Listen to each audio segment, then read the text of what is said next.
the introduction. Thank you very much. I'm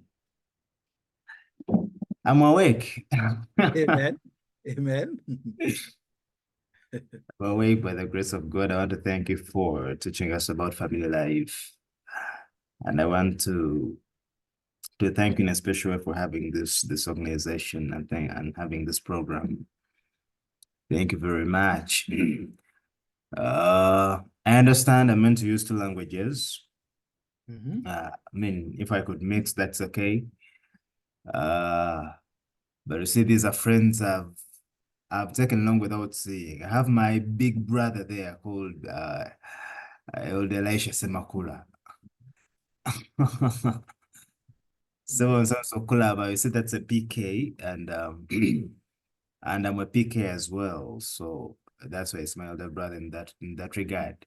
Praise Bana so kubalaba muli mutya. Mukama mulungi. Amina nnyo. Yebala okukuuma, yebala okuweereza. Amina sebo. Namwe mwebalire ddala. Amen.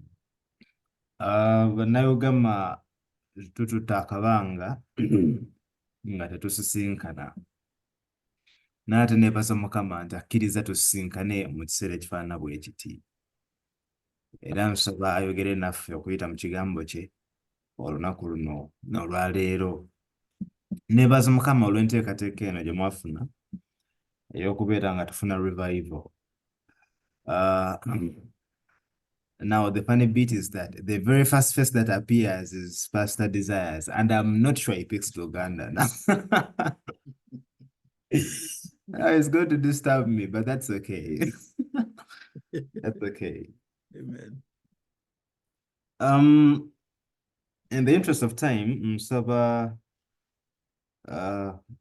let's pray. Dearest Father, we thank you for this morning or this evening. And it's a humble plea that you speak to us and through us, make yourself manifest and magnified, that we may see you in an altogether new panorama, this of prayed in Jesus' name. Amen. Amen. Yes, Mark chapter 5. Of course, the story is going to run from verses 1 through 20. Marko essula ey'okutaano. Onyo olusooka oba zigenda eri paka mu abiri. Naye nja kusomako ezisooka entonotono oba oliawo paka nga ku lw'ekkumi. Wano Bayibuli egamba bw'eti nti ne batuuka emitala w'ennyanja mu nsi y'Abageraseeni. Bwe yava mu lyato, amangwago omuntu eyaliko dayimoni eyava mu ntaana n'amusisinkana. Eyasulanga mu ntaana nga tewakyali muntu ayinza kumusiba newankubadde mu lujegeri, kubanga emirundi mingi yateekebwako mu masamba ne mu njegere.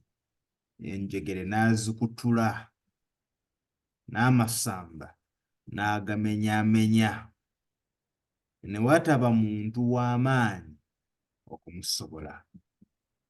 Naye bulijjo ekiro n'emisana yakaabiranga mu ntaana ne ku nsozi ne yeesala n'amayinja.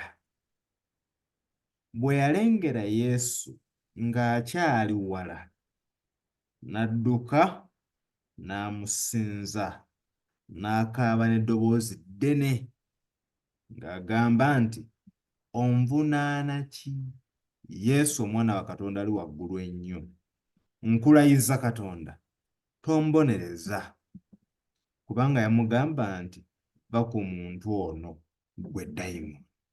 N'amubuuza nti, "Erinnya lyo gw'ani?" N'amugamba nti, "Erinnya lyange Legioni, kubanga tuli bangi."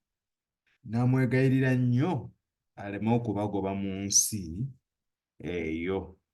Of course enyiri zeeyongerayo paka ku Lwabiri, naye ekirungi olugero luno tulumanyi, katutambulire wano. Bassebo ne bannyabo, twogera ku theme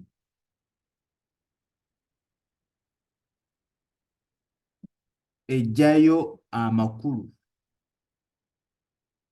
ag'ekyo kye tutunuulira ekiseera kino.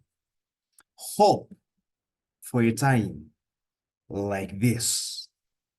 But under that, we're looking at a sub-theme for tonight, self-destruction mode.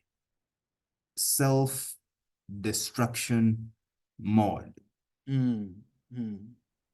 You see, sin is so bad,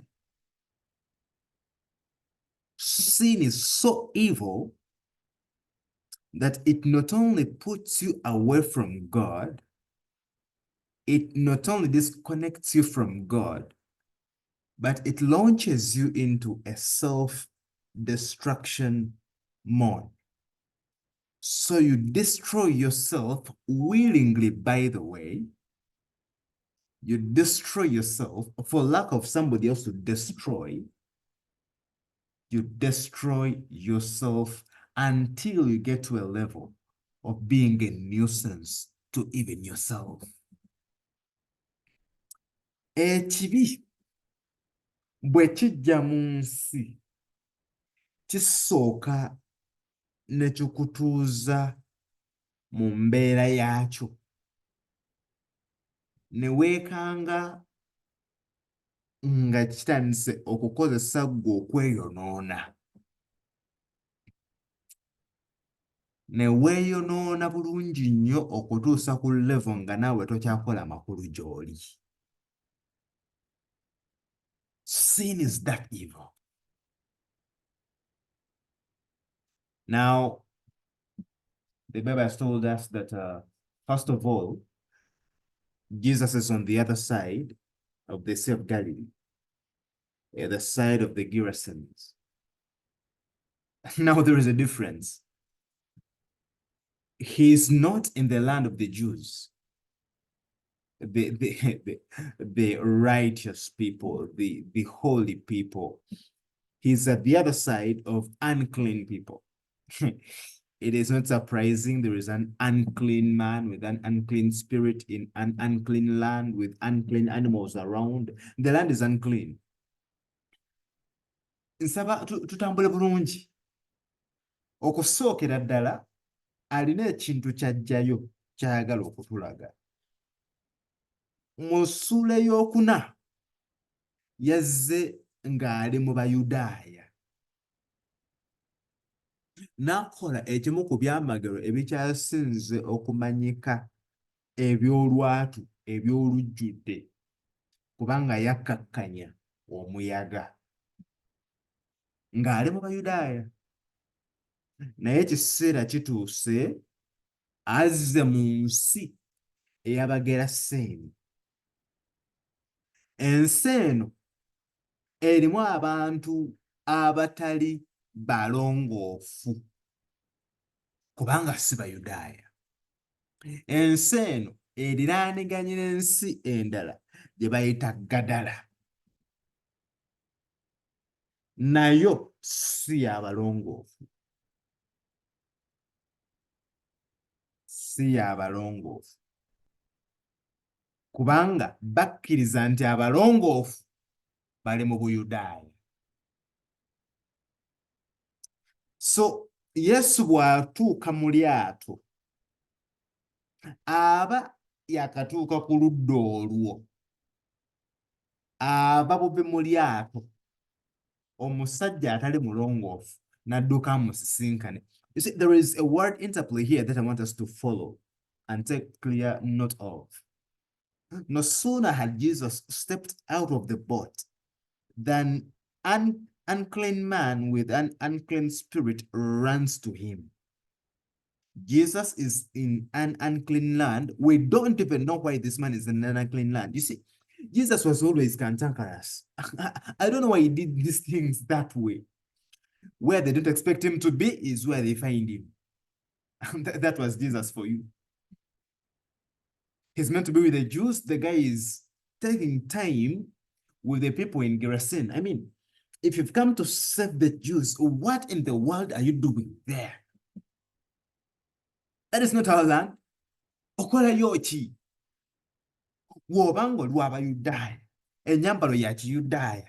Enjogero ya Kiyudaaya. Enjigiriza ya Kiyudaaya. Okolayo ki eri? Naye Kristo mu nkola ze zonna yatambulanga n'atuuka mu gufo naye ng'anoonya omuntu omu. Era njagala kutegeeze nti tuyinza n'okukola revive eno yonna nga si ya kkanisa yonna ng'anoonya omuntu ogwo mu revive eno. Let me translate that. Jesus would walk into a city with an intention of meeting one single person. His interest was never the bigger congregation. His interest was always a single individual. And likewise, we may have this reformation and revival for this church or for UGAMAA, when the Lord is actually not interested in the whole UGAMAA. He's interested in a single individual. How I pray that to be that individual. Yesu Kristo, Bible yetugambye, bwe yava mu lyato amangu ago omuntu aliko dayimooni eyava mu ntaana n'amusisinkana. Omusajja abeera mu ntaana tayagala kubeera mu bantu. Interest ye yakubeera na mirambo. Interest ye yakubeera wali bafu. He has no desire to be with people that are living.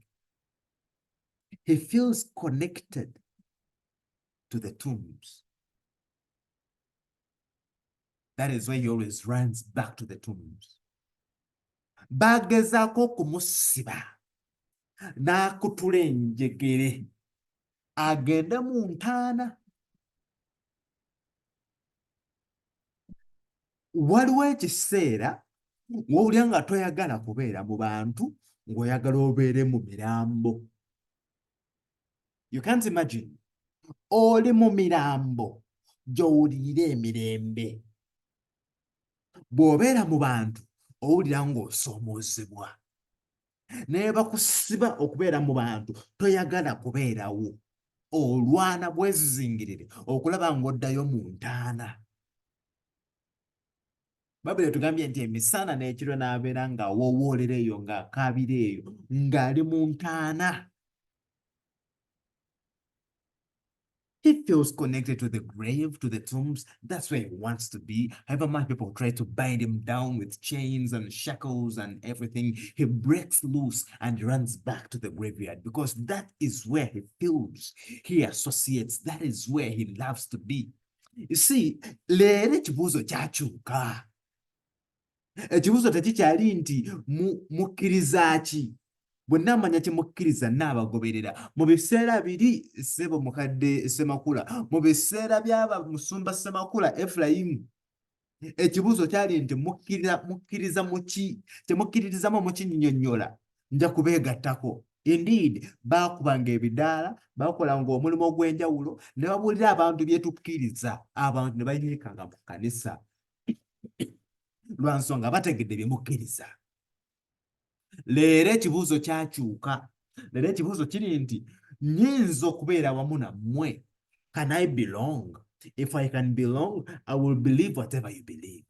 So people have no problem belonging to any kind of sect, any kind of creed, any kind of organization, as long as they feel they belong. So tufunye abantu bakomba engato z'abantu, tufunye abantu abasajja babeebakakako, tufunye abantu babawanda mu kamwa lwa nsonga bawulira they belong. Byonna mukkiriza mwe mumanyi nze I belong. So this man belongs to the grave. Whatever you think, he belongs there. He loves it there. Terina kyayagaza abantu, ayagala ntaana, ayagala bifu. Ekibi kikujja awali Yesu Kristo ne kikutwala awali okufa. You can't imagine, this man would not find ease and fun with the living because sin had disconnected him from the living and was pushing him to the dead. And he had conceded to that. Because sin wants you dead, sin wants you to associate with death. So the man would never find peace with anyone that forces him to be with the living. He wanted to be with the dead because he felt the connection. You see, sin disconnects us from life and sin connects us to death. Life being Jesus, death being, of course, the eternal damnation. So sin disconnects us from life and it connects us to death. I mean, if Jesus speaks to the sea to bring the fish, and and Jesus as well speaks to the land to bring the plants. The moment you get the fish out of the waters, what happens? It dies. The moment you get living things, plants, trees, whatever, the moment you disconnect them from the ground, what happens? They die. So if I'm disconnected from the source of life, because God didn't speak me into existence, God created me into existence. So if you disconnect me from the God who brought me into existence, I die. So if sin disconnects you from God, it leads you to death. Ekibi kasaki kujja wali Yesu Kristo, asaki kujja wali Katonda, manya kikutwala mu kufa. Y'ensonga lwaki osanga ebintu bingi bye wandibadde okola nga toyinza kubikola lwa nsonga ekibi kyakudisconnectinga ku bulamu ne kikutwala mu kufa. Omusajja n'afuna emirembe mu ntaana.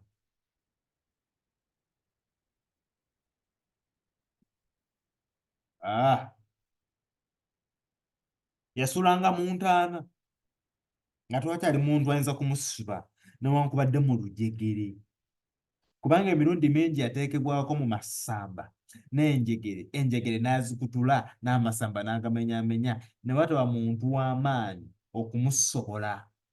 Naye bulijjo ekiro n'emisana yakabiranga mu ntaana ku nsozi ne yeesala n'amayinja.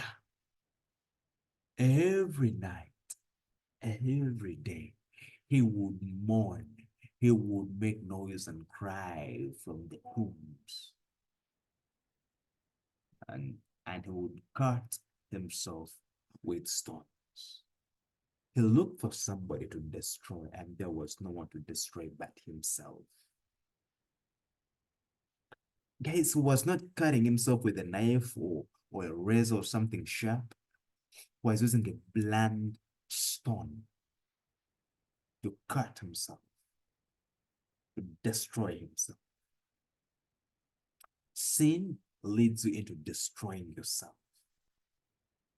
So, omuntu yenna bw'atandika okuva ku Kristo atandika okweyonoona ate yekka. Otandika okweyonoona. Omuntu ava wali Kristo n'agenda mu bwenzi yeeyonoona yekka. Bw'oba wali Kristo n'onywa ebiragalalagala weeyonoona wekka.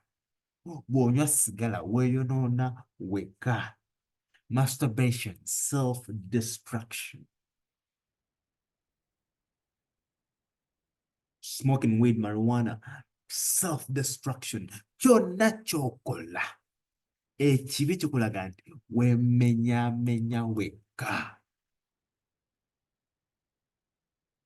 Bw'alaba Yesu Kristo, Bayibuli tugambye nti nno n'alyoka adduka ajje w'ali. Naye njagala nkubuulire, Setaani ng'akuyingidde bulungi oyinza okubaako by'okola naye nga yatuukiriza mu ggwe. When the devil takes you as the host, you may feel like you're doing something, yet in actual sense, it's the devil fulfilling what he wants through you. Setaani, Yesu bw'ajja, Setaani amulumba ng'ayagala kumugoba mu kifo kye. The devil thought this was his territory and Jesus is bagging into his territory. So he wanted him off. So the man doesn't run to Jesus for salvation necessarily. He runs to him as a person, yes, but it is the devil that is running to make sure that he sends Jesus out of his territory. I mean, this is a territory of unclean things, unclean people, unclean spirits. It's an unclean land with unclean animals. What do you want this side? Oyagala yoche. Bantu si balongo, ettaka si ddongoofu, ebisolo si birongoofu, eno wange. Mbana muntaana, n'ow'omuntaana taba mulongoofu, oyagala ki eno? Ndeka, onjagaza ki? Gwe Yesu. So Setaani amanyi Yesu. Era amanyi amaanyi Yesu g'alina. Amanyi nti no Yesu bw'atuuka mu kifo, bingi ebigenda okukyuka. Naye tayagala bikyuke. Ensonga lwaki alaba nti ekisingako obulungi kwe kugoba Yesu ono va mu kifo kino. Ndekera emirembe kaneegazaanyize wano. Obadde okimanyi nti Setaani alina engeri gy'ayagala gwe mwennyini weegomeko Yesu. Omugobe mu maka go, omugobe mu bufumbo bwo, omugobe mu bulamu bwo. Nga awulira Kristo tasaanidde kubeera mu bulamu bwo, tasaanidde kubeera mu nnyumba yo. Kubanga amanyi Kristo bw'atuuka bingi ebigenda okugobwa mu bulamu bwo. Ate ng'akyakwetaaga ye nga Setaani. Kwe kufuba okulaba ng'ateekawo embeera ekulemesa tuuka ku Kristo. I know we have run out of time. Naye munzikirize ntandike okuwunzika mpola mpola. Kristo essaawa eno bw'alaba Setaani n'ekyakola nga tannaba na kubuuza linnya asooka kugoba dayimooni ku musajja omu. Nti totugoba, kale katugende mu mbizzi, totugoba, tuleke. What is your name? Than giving a name, he gave a number.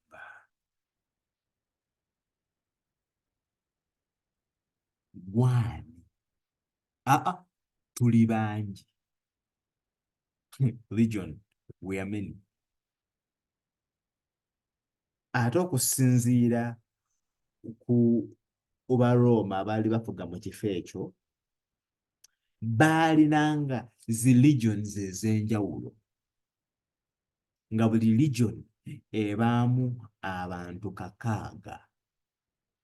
So agamba nti nno erinnya lyange legion, nti tuli bangi. Alinga agamba tuli diamond 600 ku muntu ono.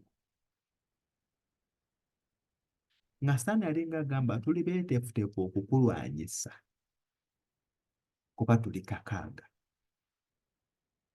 Oyagala kutugoba ne tuli beeteefuteefu okulwanirira ekyaffe tuli 600. Kristo in the end olw'obudde, Kristo n'alyoka addira 600 kano n'akagobera mu mpunu. Bwe kagenda mu mpunu, Setaani yali alowooza nti okuyita mu mpunu agenda kuddamu okwe-establishinga amakanda ge. Zi diamond zonna ezibadde kuno ze-establishinga amakanda okuyita mu mpunu. Bwe yanaasisinkana empunu zino ana naye Kristo kwe kukola ate ekyenjawulo buli mpunu yagendamu zidayimooni n'eryoka egwa mu mazzi. Did you know that pigs swim? Maybe you didn't know because you're not interested in pigs anyway, and that is okay. But they swim. Pigs swim. But these pigs, none swam. They all died. Because the Lord wanted to capsize and frustrate the intentions of the evil. To pick the other man. Now we know him by his weakness, the demon-possessed man. We don't even know his name. But at least we know he was healed. Sabanyabo. Simanyi kiki Setaani kyakunywerezaamu. Simanyi kiki kyakunywerezaamu. Njagala nkutegeeze. Ensi eyagala nnyo okukulaba ng'ovuya ne lubaale. Ensi eyagala nnyo okukulaba ng'obonaabonera mu ntaana. Bajja kugamba bugambe nti twagezaako ne birema. Kubanga ekisinga okukwasa ennaku abantu bajja ne basanga omusajja aliko olubaale ng'atudde bulungi ng'ali mu mbeera ze ez'obwongo ne banyiiga. Lwaki banyiiga? Banyiiga kubanga balaba olina kubeera ng'oliko olubaale, olina kubeera nga obonaabona, olina kubeera ng'oli mu kibi. Yesu Kristo bw'akuwonya ensi tesanyuka. Kati abamu beegaana Kristo olw'okusanyusa ensi, naye ng'ensi gye baagala okusanyusa tebaliiko. Ensi gye baagala okusanyusa talina kyebagamba. Ensi gye baagala okusanyusa eri ku bbali erinze bafune obuzibu esanyuke. Ensi ekwagala oli mu ntaana. Ensi ekwagala oli mu bizibu. Era Kristo kasa atandika okuggyako ebizibu, abantu batandika okunyiiga. Kyova olaba baasinkana Yesu nti kiki ekibaddewo, nti omusajja aliko olubaale amuvuddeko. Bannange, ate embizzi zaffe, embizzi zigudde mu nnyanja zonna zeffudde, lubaale yenna z'omu. Nti ssebo Yesu, va mu kifo kyaffe, genda. People love pigs more than human beings. That's why no one cried over the man, but they cried over their pigs. So the man would rather die than them losing their pigs. Olaba ensi egamba nti nze lwakiri embizzi zange zibe namu okusinga omuntu oyo. Nze lwakiri ebyange bibeere. Abantu bateeka value ku bintu okusinga ku bantu. Kristo yekka yateeka value ku bantu okusinga ebintu. Kyova olaba akunoonya. Wagamidde. Waliwo ekintu kye weetaaga okumanya nti Kristo akwetaaga. Akwetaaga kubanga value eri ku ggwe, teri ku bintu. Si nsonga oba olina ebizibu byenkanawo obungi. Kitwala butwazi, just kukontola. Kitwala butwazi kigambo kya Kristo. Byonna ebikuliko, byonna ebikyakusibye bisumulukuke. Kye weetaaga kimu, dduka awali Yesu Kristo ovunnamaawo. You don't need to say a word before the Lord. All you need is to be right in front of him. You don't need to say a word. Just go to him. The rest will be details, and it will be history. Yesu Kristo mu kutemya kikoowe n'abeera ng'ajjanjabya omuntu ono n'atereera.